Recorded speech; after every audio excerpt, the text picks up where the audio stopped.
Everyone, as you all file in here, I think we're going to get started so we can try to stick to our times as closely as possible. Welcome to our final day of Think Tank. We are going to get started with another Beacon Research Award session where we will hear from our remaining 2022 Young Investigator awardees, including our patient-centered clinical research Young Investigator awardee. So if I could have both of our speakers please join us on the stage. And I'm also introduce again Dr. Peter Clark, who's been the chair for the past 2 years of our Young Investigator Award Scientific Review Group, and Dr. Sarah Suka, who's also been the chair for the last 2 years of our patient-centered Clinical Research Young Investigator Award Scientific Review Group. They are going to introduce our awardees before we get started with their presentations. Again, each awardee will have 15 minutes for their presentation, followed by 5 minutes to take questions from the audience, so please make use of the microphones on either side of the room. A huge thank you to our chairs, Peter and Sarah, and congratulations to our awardees. And with that, I will hand it over to Peter.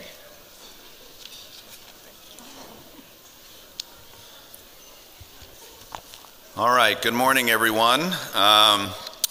Welcome to our second round of awardee presentations. I'm looking forward to hearing some of the exceptional work that we're going to hear this morning. Again, my thanks to the Beacon staff and the entire study section for helping put together the best work and to bring it for you today. So this morning we're going to start with Dr. Weisi Liu, who is a postdoctoral fellow in hematology and oncology at Weill Medical College of Cornell University. Dr. Liu is a senior postdoctoral fellow in the Faltis Lab at Weill Cornell Medicine. He is focusing his efforts on studying the mechanisms and downstream effects of ABEBEC-induced mutagenesis in urothelial carcinoma and developing therapeutic strategies to target the mutagenic fuel of bladder cancer cells. Dr. Liu has published in peer-reviewed journals and recently received a training grant from Anvil Cloud Credits Continued Program, or the AC3, from the National Human Genome Research Institute. And his title for today's talk is Synthetic Lethal Strategies to Limit Tumor Evolution Driven by ABEBEC Activity in Urothelial Cancer. Dr. Liu.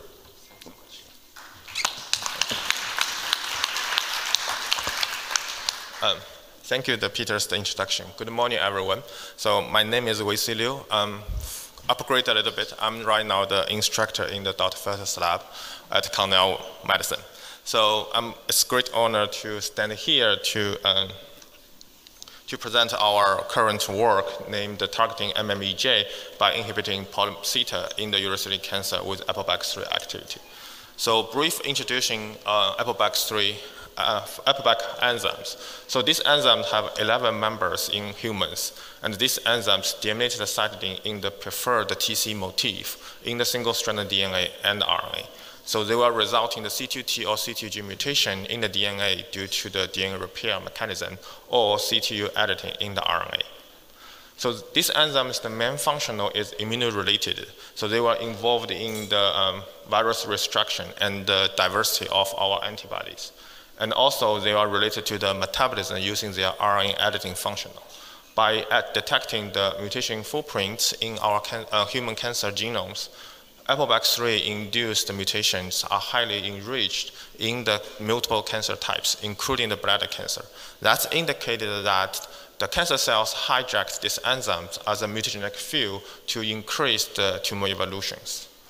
Our peers' paper have been found that the ABEBEC3-induced mutations are highly enriched in the chemotherapy-resistant cancer patient samples. And recently, the paper found that the therapy itself can trigger the ABEBEC3A expression and drives the evolution on these survival cells. That would be said because that means every time you give the patients with the treatment, and meanwhile you will increase the opportunity to get a resistance to this treatment because ABEBEC induced the tumor evolutions. So what can we do? Is there a small molecular inhibitor can target the ABEBEC3 enzymes? The answer is no. Unfortunately, there is no currently inhibitions in the market can specifically target ApoBac3 enzyme. So is there an alternative way to target the downstream, the DNA repair mechanism to restrict the ApoBac3 activity and also illuminate the cancer cells? So to address these clinical questions, we need to answer first, does ApoBac3 induce the lethal DNA damage in our cancer cells? Second, what's the preferential downstream, the DNA repair mechanism for the ApoBac induced the lethal damage? Number three, is inhibition this repair mechanism is synthetically lethal in the cancer cells with ApoBac3 activity? So to answer this first question, we generation a cell line model using in the 5637 cells using the doxycycline-induced ApoBac3A.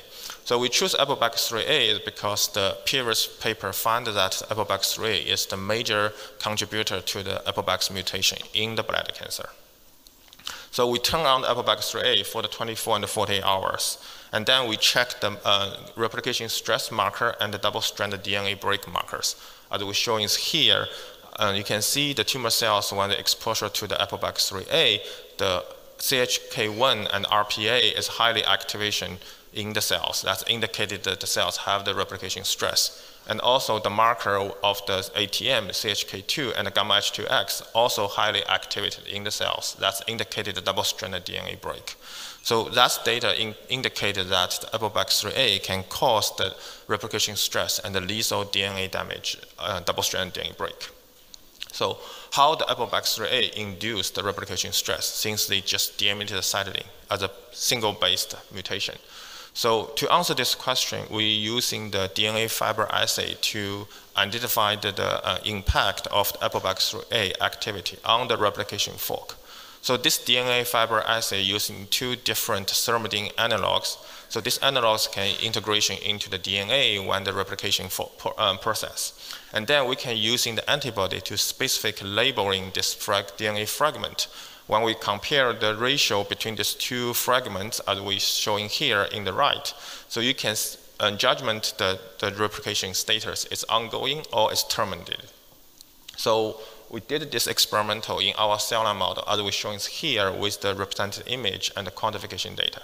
It's clearly that the ApoBac3A decreased the ratio of these two fragments, indicated that the replication fork is terminated, and then might be the reason triggering the replication stress and accumulation of the double-stranded DNA breaks. So right now we know ApoBac can cause the lethal damage. So what's the preferential downstream, the DNA repair mechanism for these damages?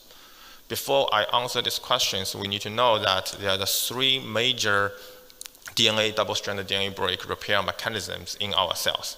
One is called the classical NHEJ, another two is HR repair and MMEJ repair.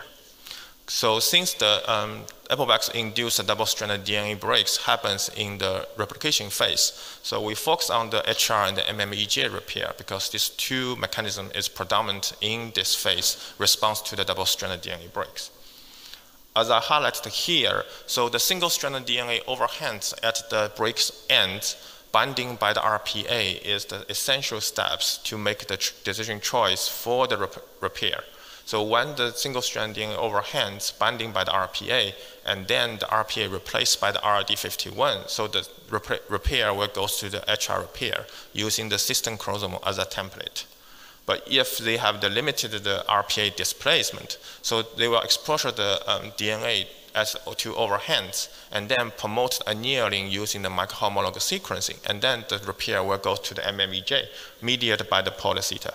Of course, the MMEJ repair is the error-prone repair process, so that's why we'll create the unique mutation footprint called the microhomologous mediated deletions in our genomes. So is that ApoBac3A can significantly increase the microhomologous mediated deletions. So we're sequencing our cells, the cells model. So these cells already exposure to the ApoBac3A over 2 months. And then as you can see here in the left, the ApoBac3A expression cells have significantly higher number in the indels, indicated that the error-prone DNA repair mechanism is recruited. And also after the classification definition by the Cosmic, we find the microhomologous mediated deletions also significant in our cells. So to validate our experimental finding in the human samples, we did a whole genome sequencing in our patient cohort. So as is showing here in the left, is there significant correlation between the APOBAX-induced mutation burden and the microhomolog media deletions. And we also found that this significant correlation is not only happen in the bladder cancer, it also happens in another cancer types when we're using the TCGA pan-cancer whole exome data as we're showing in the left. So this result indicated that these two mutation footprints consistently occurs in the human cancers. So we know, right now we know that MMEJ is preferred to respond to the double-stranded DNA break caused by the APOBAX3A. But why is MMEJ? Why not is the HR repair? Does the APOBAX3A will direct involve into this decision maker? So as I mentioned before, the RPA binding to the single-stranded DNA overhand is essential steps for the choice, repair choice. And also the APOBAX3A can binding the single-stranded DNA overhands. So we have some hypothesis that APOBAX3A can displace the RPA, resulting in the expression of microhomolog sequencing and promote MMEJ repair mediated by the polyceta. So to answer these questions, we designed a biochemical assay as we're showing here. We're using two oligos to mimic the break ends. So the longer one on the 5 ends will label with the fluorescence marker for our detector. And also the 3 ends will have the microhomolog sequencing, and in the middle is the motif for the APOBAC binding. And then we mix these oligos with the A3A, RPA, and the polyceta proteins. So in the reaction, if the APOBAX3A overcompete with RPA, so they will expose more microhomolog sequencing, and then they will annealing, and then the MMEJ polyceta will involved in to generation the longer annealing products. But if the RPA is overcompete with APOBAX3A, so the microhomolog sequencing will be protect.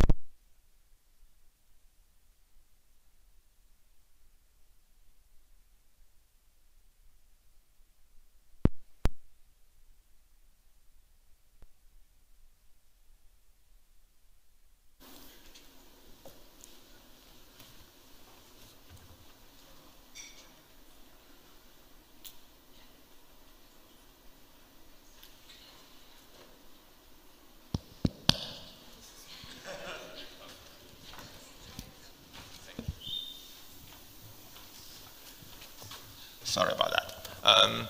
Where we go? Okay. So when the RPA overcompetes with the APOBAX3A, so RPA will binding the single-strand DNA overhands and protect the microhomolog sequencing. So they will inhibit the MMEJ repair mediated by the polyceta. So when we do the reaction and run the gel, so here is the gel image. So the upper band is the annealing products, and the bottom band is the unannealing products. As we highlight here on the left, you can see when we added the polyceta into the reaction, so they were generating more the annealing products as we expect. But when we added the RPA into the reaction, it's highlighted in the middle, so the products were decreased because the RPA protected the microhomolog sequencing at the 2 ends. And when we added the APOBAX3A into the reaction, the annealing products reversed, significantly increased. So here is the quantification outcome.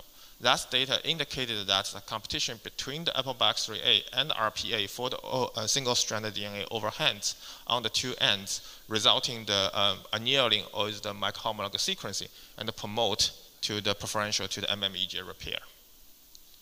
So right now we know the MMEJ repair is the downstream double-stranded DNA break repair mechanism to the lethal damage caused by the APOBAX3A. So is there the inhibition, the polyceta, the key protein in the MMEJ is synthetic lethal in the tumor cells with APOBAX3 activity? To answer this question, we go back to our cell line model. So we knock down the polyceta using the shRNA. As we're showing here in the left, it's the knockdown efficiency using the qPCR by the 2 different primer sets. And then we turn on the A3A.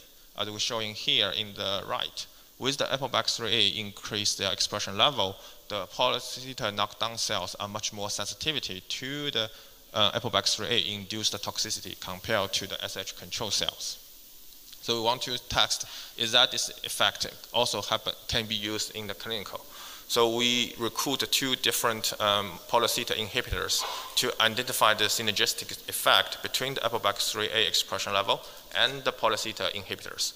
So we recruit one drug called novobiocin. So it's targeting the ATP binding domain. Another drug is called ART558. It's targeting the polymyxin domain. So these 2 drugs right now is in the clinical trial. So we performed the cross-experimental with the dose curves of these 2, with the doxycycline, which indicated the ApoBac3A expression level. It's on the x-axis, and also the concentration dose curves with the drug, the polytheta inhibitors. Here is the synergy map. So the red area indicated the concentration of these 2 effects are synergistic, and the green one indicated the opposite direction. So we're using the ZIP model to calculation the synergy score, and then these 2 scores indicated that there is a synergistic effect between the ApoBac3A expression level and the polytheta inhibitions. So we're still working on the experimental validation of our synthetic lethality in our organoid model and the patient-derived xenografts model. I think they're missing 1 slide, but it's fine. So in conclusion, so basically we find that the ApoBac3A can induce the lethal double-stranded DNA breaks in the cancer cells. And the second, we found that the polytheta-mediated MMEJ is the predominant downstream the DNA repair mechanism response to this lethal damage. And also we found that targeting the polytheta is synthetic lethal in the cancer cells with ApoBac3 activity. So at the end, thank you for my mentor, Dr. Feltus, their support, and also all the members in the Feltus lab, and also thank all the collaborations for their efforts. And of course, thank you to the support from the Beacon. So I'm happy to take any questions. Thank you.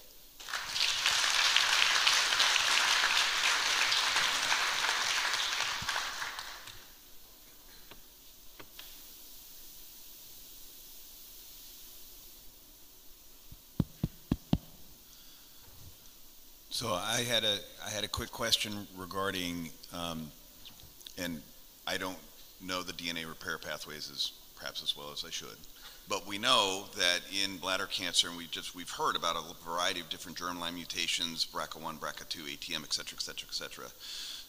Do you have any sense yet of how those types of mutations could interact with this? Because, you know, in a lot of these cells, there's going to be more than one aberration. So how do those 2 interact, and how do you think that's going to affect your results or impact how you use this ultimately clinically? That's very great questions. So currently, these 2 inhibitors for the MMEJ repair is tested in the breast cancer with the BRCA mutation. And also, we know they have patients in the bladder cancer also have the BRCA mutation. So I'm thinking if the patients have the BRCA mutation and ApoBac's high burden, high activity, which will be more sensitivity to these drugs. So we're still using this filter to try to figure out in our organoids. Mm-hmm. So we classify them with the organoids like ApoBac mutation, if they have the mutation in the BRCA or not, or another DNA repair mechanism to test their response to the drugs. So we're still working on this. Okay, because I would anticipate that the mutational profile within the different organoids that you're testing might very well influence their response to these. Yeah, exactly. Yes. And so actually that offers a potential opportunity to actually have predictive biomarkers developed as part of this process, which is actually really exciting. And it could be a first, really, in many respects. Yes, exactly. That's awesome. Thank you. Go ahead, Bill. Oh, sorry. You're looking over there. Just making sure there wasn't somebody else, that's all. So I think Charles Swanton's group has published that, at least I believe primarily in cell lines, there's more episodic expression of ApoBac, and so I'm curious what your thoughts are about in vivo human tumors. Is the episodic expression reflected in that? And if it's truly episodic, then does that prohibit your synthetic lethal approach if there's not actual ApoBac3 activity ongoing in a tumor? I just rephrase your question. So you're thinking because our model is using the overexpression system. So you're thinking in the patients, the expression level will not be that higher enough to create more damage. Is that correct? So there was a paper that suggested that the expression of APOBEC, albeit in cell lines, is episodic, meaning it's not always constantly mutagenizing, but it's this sort of intermittent activity that's driving the mutagenic process, which is perhaps reasonable given the the replication stress you're showing and the inability of cells to actually tolerate that long term. So what I'm curious about is your thoughts, if this is true. So I think we actually, if anybody wants to take it on, I think we should actually look at human tumors, bladder tumors over time and see if there is truly APOBEC activity that's differentially regulated over time. But I don't think we actually have, maybe your replication stress assay is nice, but I was thinking the classic deaminase assay isn't really that sensitive, at least in our hands. And so I'm curious whether you think this is a problem for your Pol theta inhibition strategy. Yeah, that's a great question. So first we test in our organoids with the APOBEC mutation burden to predict is there a reaction, the response to this Pol theta inhibitions. And meanwhile, as I show in the paper, the therapy can also induce the APOBEC A3 expression level. So this drug is the EGFR inhibitors. And in their paper, they showed clearly that when you give the cells with these inhibitors, they will cause the double-stranded DNA break using the H2AX markers. And then when we knock down the APOBEC3A, the double-stranded DNA markers decreased. So that means, so if we also will, that's good chance if we do not see any good response when we just test in the organoids, we might be a combination with certain treatment. So that will maybe after this treatment, they trigger in the expression level, and then we can follow up with the Pol theta inhibitor. So we can use in the combination with the two drugs in a clinical trial to see the patient's reaction, and also you can enlarge the response with the drugs, also limited the evolution to the residents. Yeah, and the other one I thought is, it's clearly like a very nicely upregulated by interferons. So, maybe the steroidin adds, whatever you call it, the add interferon, that kind of thing may also be a nice adjuvant. So yeah. Very nice work, though, nonetheless. Thank you. I echo Billy Green's work. Congratulations to you and the team and Bisoi. I was actually looking at, recently there was a paper in lung cancer looking at APOBEC signature, the mutagenesis signature, correlating with prognosis and potential response to immunotherapy. Any comments about, based on the mechanism we nicely showed, prognostic role and potential predictive value, just following up Peter's question, in response to platinum-based chemo or immunotherapy or other therapies in bladder cancer? Again, great work. I think we're still working on this. So it's good to using this marker to detect the reaction with the chemotherapy as a biomarker. But considering the APOBEC will cause tons of the evolutions, so it might be harder to using all the burden to reaction the chemo, or specific target, say this will cause the resistance or not, because APOBEC create a lot of mutation. Some may be just a passage mutation, some may be as a driver. So we still need to working on to identification which one is the driver to the chemo resistance, and then that will might be improve our predictor marker to to predict the reaction to the therapy. It may be harder just using the APOBEC or the mutation burden. That's my thinking. Thank you. Thank you. Until we have an effective inhibitor, are there certain agents that are less likely to induce more APOBEC activity? For instance, taxanes, which are microtubular agents, versus alkylating agents, which cause double-strand blip breaks. Is there a hierarchy of known chemotherapeutics or other drugs that are more likely to induce this accelerated activity? That's a great question. I think it could be, because the chemotherapy also will create a lot of the DNA damage, but also the issue is when you create a lot of the damage by the chemo, they also will create opportunity for the APOBECs, for the single-stranded DNA break, right? So Right. that may be also the chance we can combination with the chemo with this polytheta inhibitors. I was wondering, since your group is published on the induction of ApoBac activity by chemotherapeutics, whether or not there's a hierarchy of drugs more likely to induce it than others. A listing of known chemotherapeutics and their ability to upregulate ApoBac. Oh, very good. Thank you. Yeah. Thank you. Great talk. I'll ask for Bishoy. I'll ask if it's true, what does it imply question. So if there's typically thousands or maybe hundreds of thousands of ApoBac lesions in a typical bladder cancer. So does that mean each site of ApoBac alterations was a double-stranded break, like prior to its activity, prior to the ApoBac? I mean, that means that there's like many, like, I guess, did we realize that there's that many double-stranded breaks prior to a ApoBac mediated mutagenesis, or are there potentially other ways that ApoBac may have activity in the absence of a double-stranded break? I think I'm not fully clear with the question. So you want to ask, is that another mechanism? I guess the real question is, does ApoBac3 activity, at sites of ApoBac3 activity, are they always preceded by a double-stranded break, or can ApoBac work in the absence of a double-stranded break? That's a good question. So as B.D. King said, the ApoBacs need high expression level. That will cause double-stranded DNA break. So they need to accumulation tons of certain of the mutation burdens that will stop the replication fork. So we have another mechanism can bypass this AP sites caused by the ApoBac. So they will cause the mutation, single-based mutation, but still can go through the replication force, which may not cause double-stranded DNA break. So that's why this therapy or the treatment need more ApoBac activity to create a double-stranded DNA break.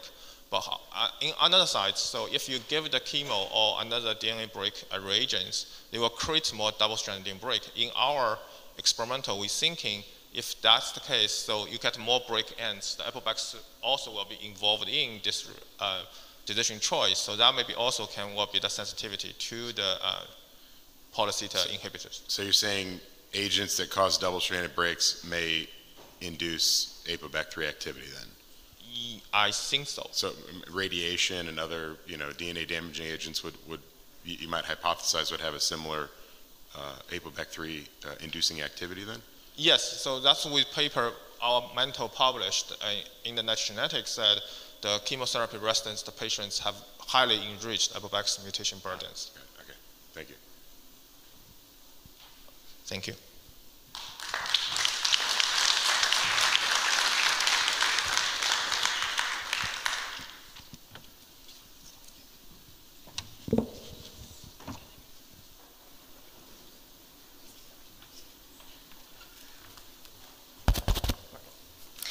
Good morning, everyone.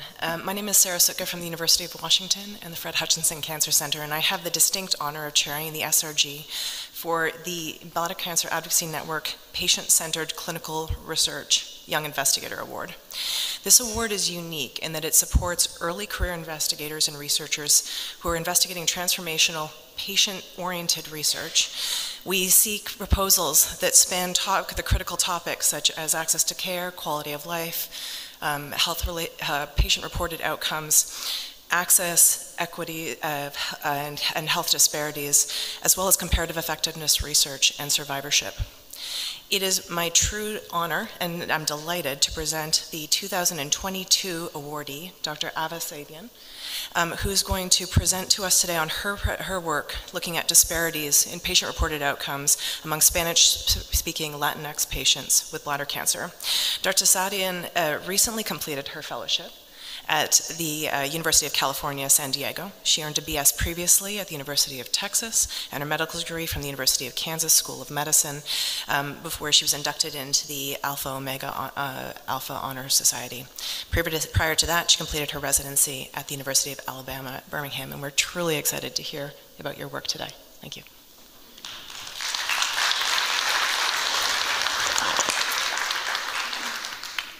Thank you for the introduction. So like Dr. Suka mentioned, I'm going to talk to you today about our study titled Disparities in Patient-Reported Outcomes Among Spanish-Speaking Patients with Bladder Cancer. So I started this project as a fellow at UCSD, and I hope to continue it as a faculty member at the University of Tennessee. So just some background information. The incidence of bladder cancer in the Latinx population is lower than the general population. However, this group tends to have worse survival outcomes. The details surrounding their survivorship is unknown. There's not a lot of studies or data related to survivorship in these bladder cancer patients. There have been other widespread studies that have found that even minor language barriers can affect the quality or type of care a patient receives. An example of this in bladder cancer was a study done in Texas by Dr. Wu's team, where they looked at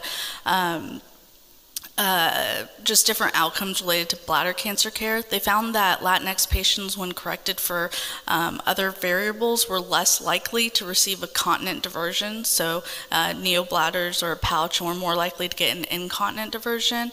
There's obviously a lot of factors that lead to that, but one of the major things that they postulated was that a lot of this was due to language barriers or things that relate to language barriers, such as inadequate patient counseling by the physician, or just not understanding patient-centered preferences, as they had a provider who had different, who might not understand their unique cultural beliefs.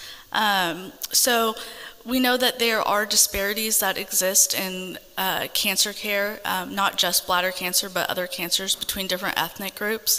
However, disparities in health-related quality of life outcomes in the Latinx population compared to the non-Latinx population has not been well described. So that's what we sought to do. Given we're in San Diego, we have a very large Spanish-speaking population. So we designed our study around three aims. We wanted to establish if there was a true disparity in quality of life outcomes using patient surveys. We wanted to interview patients to better understand their perioperative experience, and then we wanted to translate a decision aid into Spanish so that we could hopefully start to bridge the gap in care in this population. So we used a number of different surveys to try to establish any disparities in this group. Before I get into all the surveys, I do have to mention a huge problem that we faced was a barrier to patient recruitment. I was kind of naive, and I thought, oh my gosh, we have so many Spanish-speaking patients. This is going to be great. We're going to solve all the world's problems. However, you can't do that if patients aren't participating in research. There were a lot of different barriers to recruitment. Some things that stuck out were not having phone access or email access, which is how we did the surveys, or their phone access was inconsistent. They were elderly patients who their main contact was their child, who worked all day, so we had difficulty just communicating with the patients, or they were just not interested because they felt like it was a large effort and they didn't want to burden their family by participating in the study, which is all very understandable. Okay, so anyways, back to the surveys. So the first survey that we use is the Bladder Cancer Index. It's 36 items, and it covers 3 different domains: urinary, bowel, and sexual health, divided into function and bother. I'm sure all the clinicians might be familiar with this. A higher score relates to a better health state. So again, we had a super low response rate in our Spanish-speaking population, so all of our data was not statistically significant. However, there were some trends. Primary English-speaking patients tend to have higher scores, so a better health state in terms of urinary function, being less bothered by any urinary symptoms. Same with bowel function, and they were less bothered, and though they reported worse sexual function, they were actually less bothered by it. Again, none of it's statistically significant. Hopefully we can make some more concrete statements once we recruit more patients. So our next survey dealt with body image. Some background on that. We know anecdotally as a physician, we can only imagine the changes to the body that happens as you undergo bladder cancer treatment. There was a prospective study done recently looking at health-related quality of life outcomes between patients who received neobladder versus ileoconduit. They found that there weren't actually that many differences in the long term, except for in a couple in 2 domains. One being in body image. They found that patients who received an ileoconduit had worse or a greater decrease in their self-reported body image compared to those with a neobladder. So they gave them the survey baseline right before surgery and then at different time points afterwards, and the patients who received an ileoconduit compared to a neobladder kind of had lower scores in the end. The way that they did this was using a survey that had just 3 questions relating to body image, which you can see here.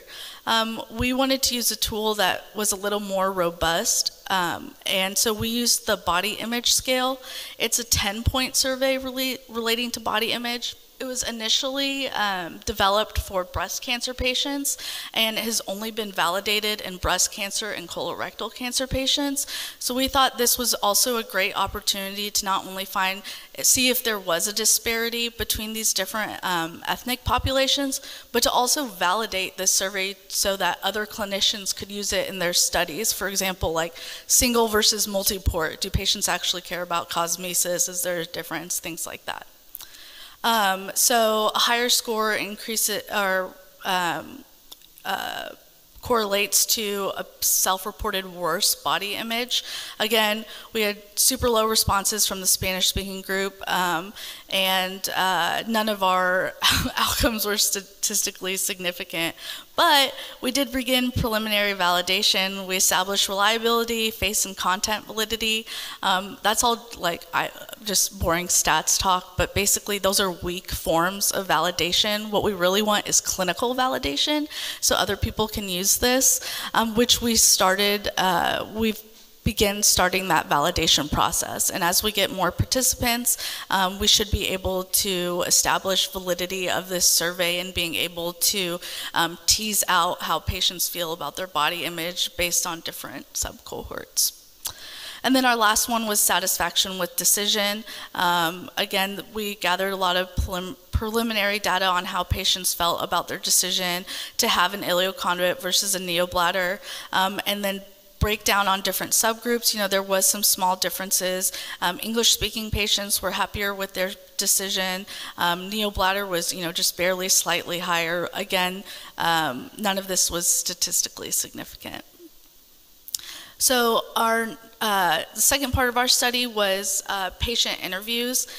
This was a really unique experience. A lot of what we learned is probably stuff that patients, patient advocates, and patient family members know.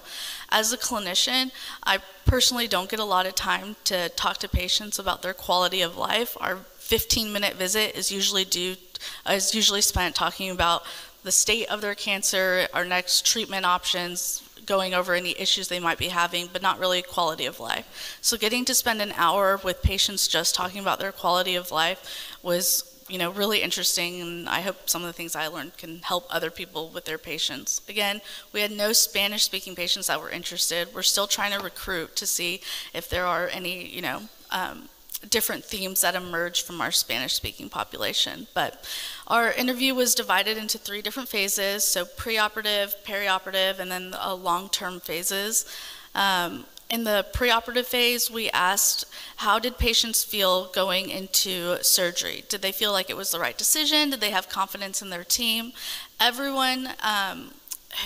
Most people felt that they felt confident it was the right choice to undergo surgery, and they said that this confidence came from not only family support, but mostly from their urologists and their medical oncologists. So just having confidence in their team gave them confidence into going into surgery.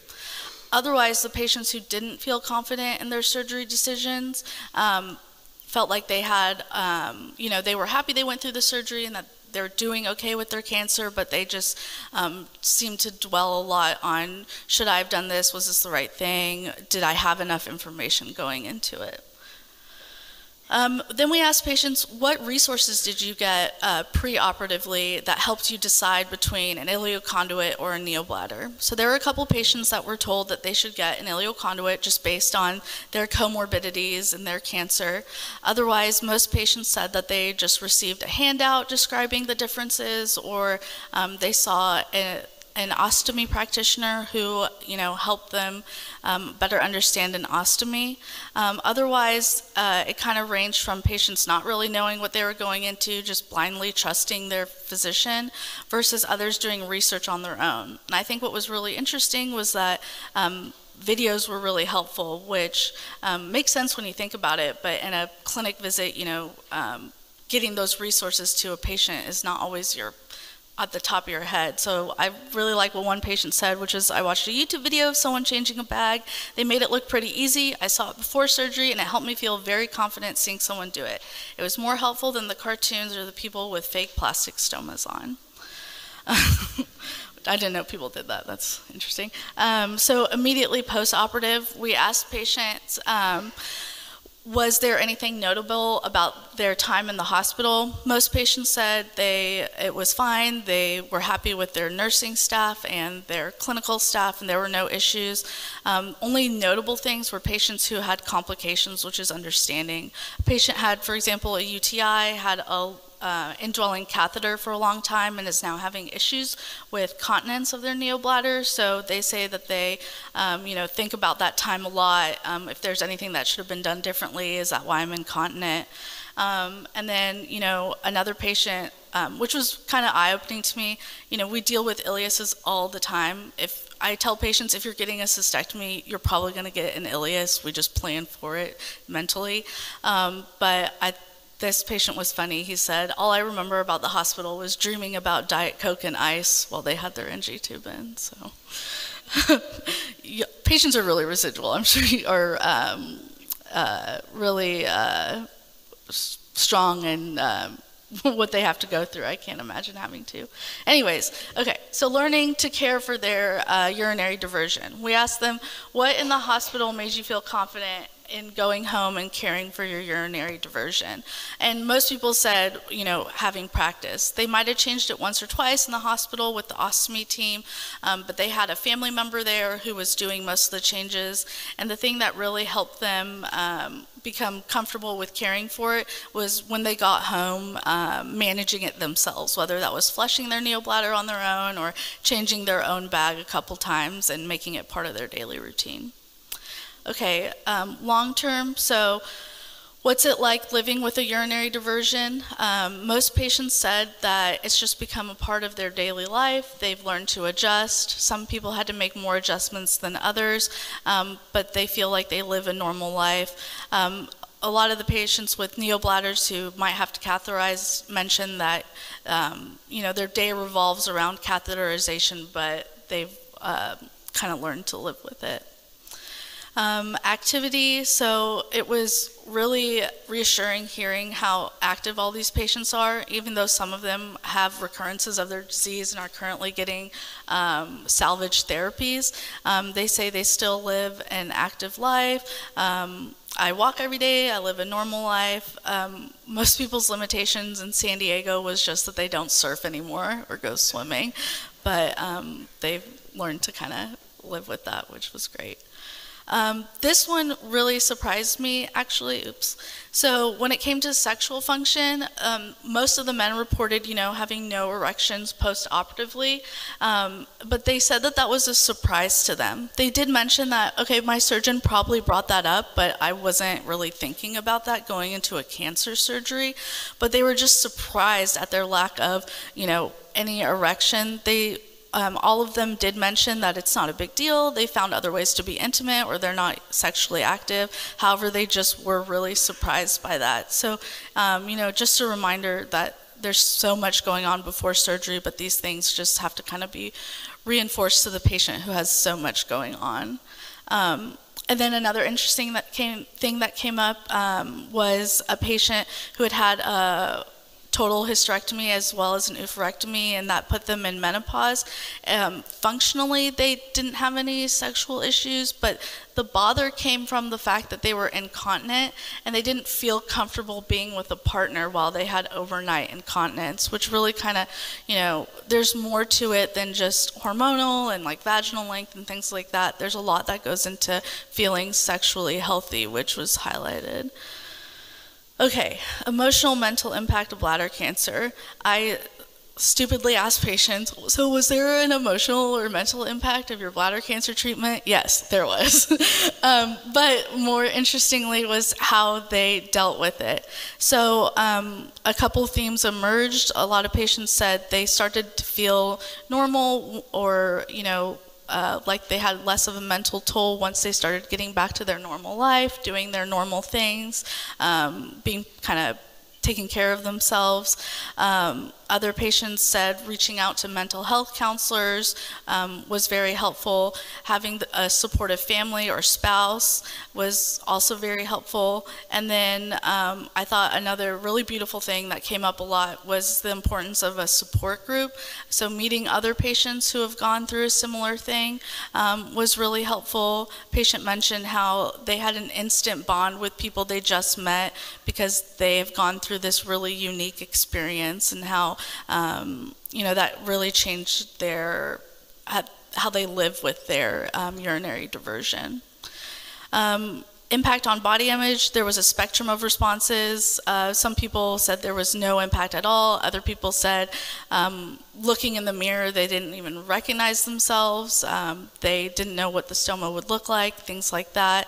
And then how they're coping with it also kind of varied as well. Some people just had to make changes to their wardrobe or things like that, and other people are, still having issues coping with the changes that their body goes through after bladder cancer treatment. So then we asked advice that they would give other patients or what they wish they knew from the start.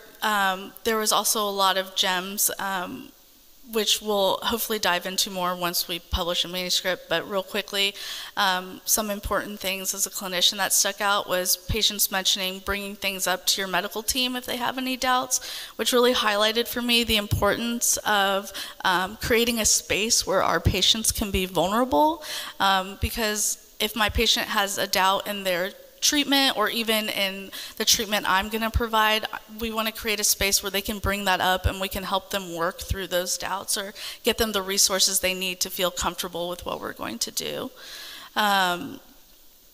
Other patients, most all patients said, I want patients to know that they're going to be okay after, they're going to live a normal life. It is a big adjustment.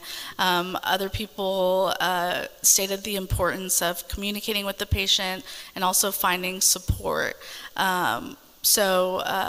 Support groups, support in their family and friends. And then another thing that I think was important to highlight as a clinician is a patient says, you're overloaded with the whole scenario, you have all this information coming at you, and you might be hearing fatigue and incontinence, but you don't know what that looks like. And once you're home and the Foley's removed, it's a surprise. So it just highlights, I have a spiel that I say before surgery, and I know I cover all of these different things, but it's just a reminder that you might be saying it, but patients aren't hearing it because of all the different things going through their mind before bladder cancer treatment. So that at all phases of taking care of your patient, it's important to bring these things up so that they know what's normal and what's not and what to bring to your attention during their recovery.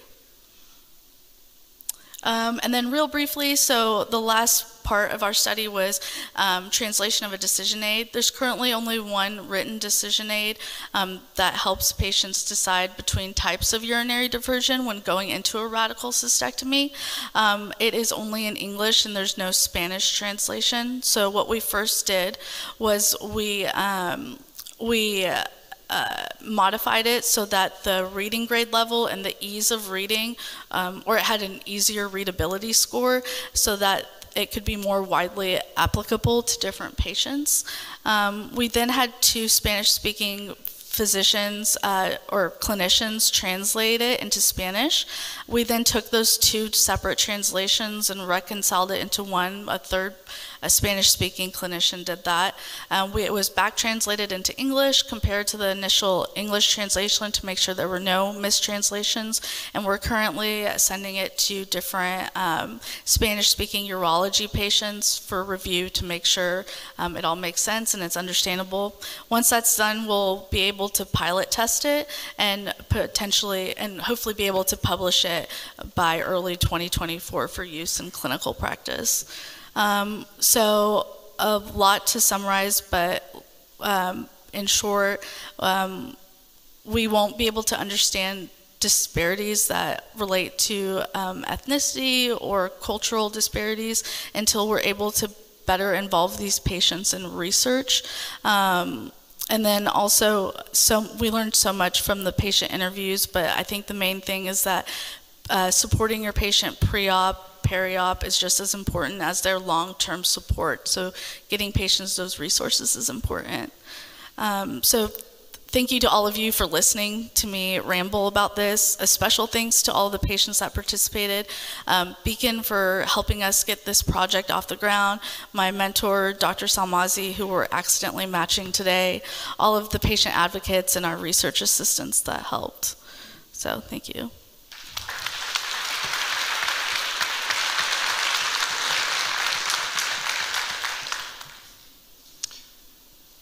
Very nice presentation.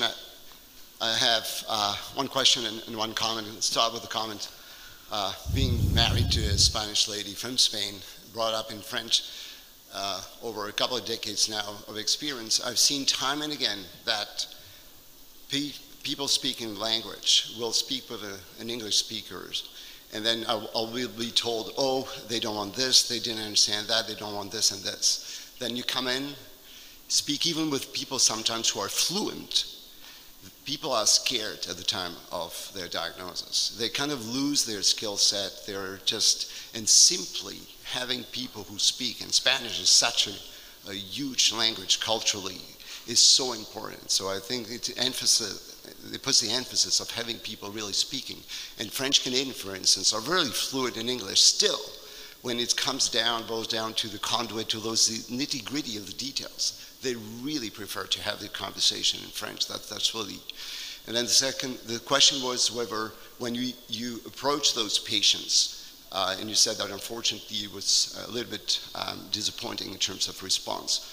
Were these approaching by emails in Spanish? Was this exclusively in Spanish, or was it that you sent an email in English and then sometimes, unfortunately, no one answers?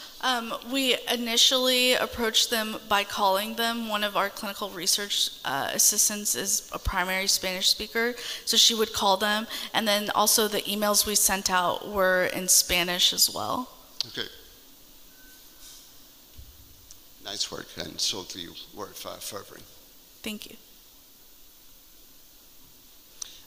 Nice work, Ahmed Mansour from UT San Antonio, and such work is very needed in patients in populations where the Latino percentage is high. My question to you is, what are your plans on coding the qualitative data that you're going to get from the interviews, and how are you going to incorporate that in addition to the survey data which are already validated? There are many ways of coding this free text that you get from interviews, and I would like to hear your thoughts about that. Yeah, so there's a lot of data on patient interview and focus group analysis. So we have the free text data, and there will be independent reviewers, 3 of them, who will go through that data and find thematics, and then that will be kind of combined. And so those are just themes that popped out to me and my mentor, but there's a systematic way to review it, which is how we'll do that. And more recently now, there is an AI-generated system that can help instead of having... Yeah, exactly. Yeah. Good work. Nice work. Oh, thank you so much. Hi, Armin Smith here. I thank you so much for the very insightful presentation. I have also a question and a comment. So the question is, it seems like there is a little bit of a theme, these patients were not really good responding, they were not interested in one-on-one interviews. So having done this, what do you think is the best way to engage our Latino patients for clinical trials? Is there something you think that is more effective, less effective? Yeah, I think,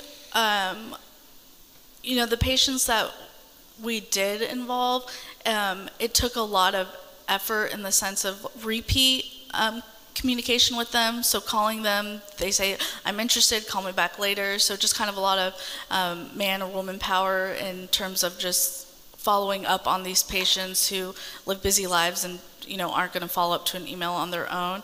And then I think a really big tool will be recruiting these patients in person. A lot of these patients are a few years out from their cystectomy, so their follow-up in a urology clinic was just annually.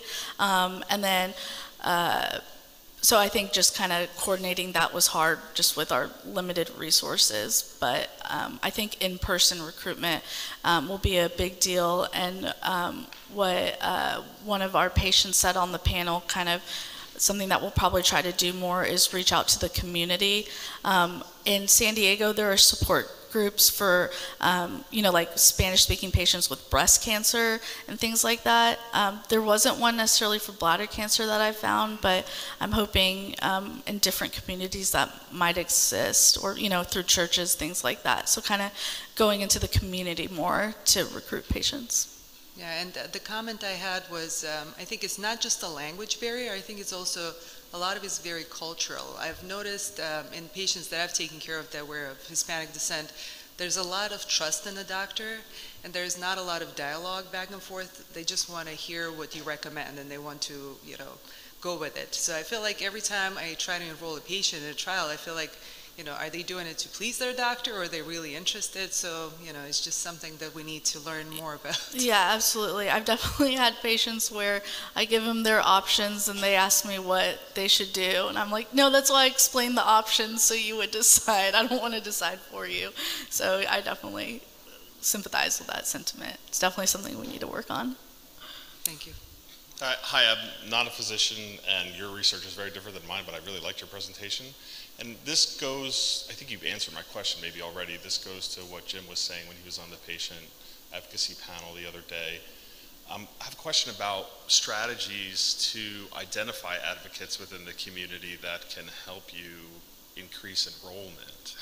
What are the strategies you talked about, maybe church and other community groups, but how do people that do your type of research strategize to achieve that? So I'm obviously very early in this type of research, so a lot of it has just been people who know other people. So clinicians or practitioners who have been doing it for a long time tend to know people in the community or resources. So for me, it's really been kind of working off of people who just have a lot more experience than me, and those people might be able to answer that question better. But yeah, it's been a big learning curve for me. But I would think, yeah, once you have those people and you have that network, I mean, as your research goes further and deeper, I mean, that's going to be really valuable for you. Yeah, hopefully. Yeah. Thank you. Thank you.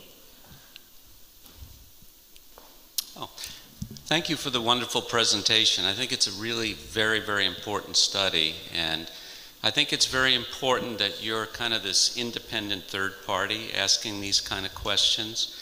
I've been a Beacon survivor to survivor volunteer for the last couple of years and speak to a lot of patients, and I can tell you that they share their fears, concerns, and questions with us that they would never share with their surgeon.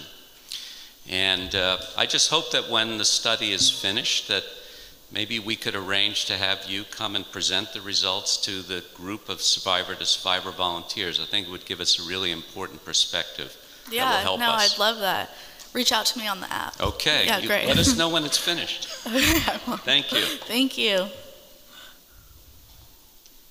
Hi, Ava. Very nice work. Thanks. I'm Karen Sachs. I'm a patient advocate as well as a nurse navigator, and several years ago had a Spanish-speaking patient and had very few resources for them. Thankfully, Beacon has now translated many of their resources into Spanish. I also want to just put a plug in that when your decision aid gets translated, please put that out widely, because all of us really need that. Yeah, absolutely. And I also want to say I think you're on the right track in terms of trying to get these patients who are Spanish speaking to them in person, taking advantage of when they are in their clinic visits to to speak with them. And I find that for this population, needing to have some patient community advocates for them to really kind of walk them through the process and help them understand at a very basic level is something that's needed as well. Yeah, absolutely. Thank you so much. Hi, I'm Bob Schreiber, also patient advocate, survivor to survivor participant. I thank Doug for his suggestion that you talk to us as a group. And I have another thing I'd like to volunteer you for. Okay, great. Which is Beacon has a survivorship task force. And everything that you presented matches very well with many of the subjects that we've talked about. So after this session, and when there's the get-together session, if you could maybe either see me, or more importantly, talk with Mary Dunn, as well as Christina Amodi. They are the co-chairs of the task force. I think it'd be really great to have you as part of that. Yeah, I would be honored to help in any way I can. Good, so good. Thank you for bringing And you're that going up. to Tennessee, which is the next state over to North Carolina. That's where Mary is, so it can't be too far away. Okay, perfect, yeah. Yeah, we come from Boston. Every state is close. Yeah. The other thing I wanted to sort of ask you about is, ask a question is, somebody mentioned AI as helping out, and certainly over the next few years, we're going to get into the realm of having instant communications between people of different languages. How do you think that's going to improve the situation, or are there still, truly significant barriers, like in terms of translation of, written documents, and even with the spoken word, are the cultural and societal barriers still so significant that we'll still need to have somebody who really understands the language? Yeah, I mean, I think that's a whole talk on its own, but a lot of the issues with AI is that it doesn't understand yet, or I don't know if it will, cultural, societal experiences, things like that. So I did, just for my own curiosity, put decision aids into different AI translators, and then when reviewing it, it was either it just didn't make sense. It either directly translated things, didn't conjugate tenses correctly. I imagine all of that will improve over time, or didn't kind of get the spirit of what was trying to be said in that sentence across. I imagine that'll improve over time, but I like to optimistically think we'll always need the human touch to kind of influence patient aids in terms of making it understandable for that patient, despite their language or cultural background, things like that. So I think it could help, but I think we'll always need patient and clinician input. Okay, thank you. Mm-hmm. Thank you.